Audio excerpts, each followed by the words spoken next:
ધોરાજીમાં doctor Baba Saheb આંબેડકરની 134મી જન્મ જયંતિ ધૂમધામથી ઉજવણી કરવામાં આવી હતી।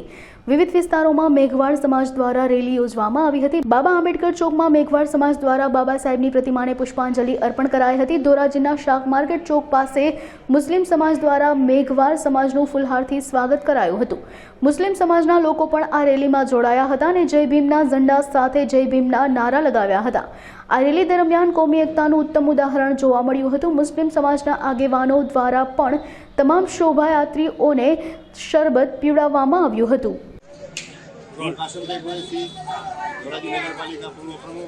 આજે લાલસાગરનો ત્રીજો ઉર્સ હોય રેલટેલ કમિટી દ્વારા અહીંયા 3 દિવસ નિયાઝ અને શરબત અને ચાનું ભવ્ય આયોજન કરવામાં આવેલ।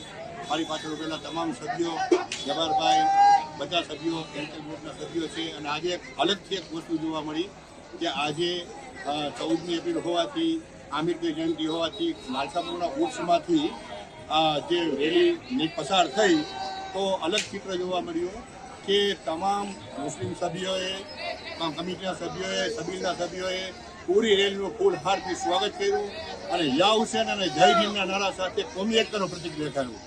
એ છે ને કાયમ રહીએ એક સૂચન છે અને એનું અનુસરણ કરવું પડે અત્યારે જરૂરી છે। લાલસાગરના ઉર્સમાં આ ચોથો ઉર્સ છે, કાલે સક્રિય છે। રેલટેલ ગ્રુપ દ્વારા સબીલનો સારો પ્રોગ્રામ કરવામાં આવે છે અને ઉર્સ ધમાકેદાર ચાલે છે। તમામ મુસ્લિમ સભ્યોને, તમામ બારગામના વ્યક્તિઓને અમે આમંત્રણ આપીએ છીએ કે ઉર્સમાં ખાસ પધારો।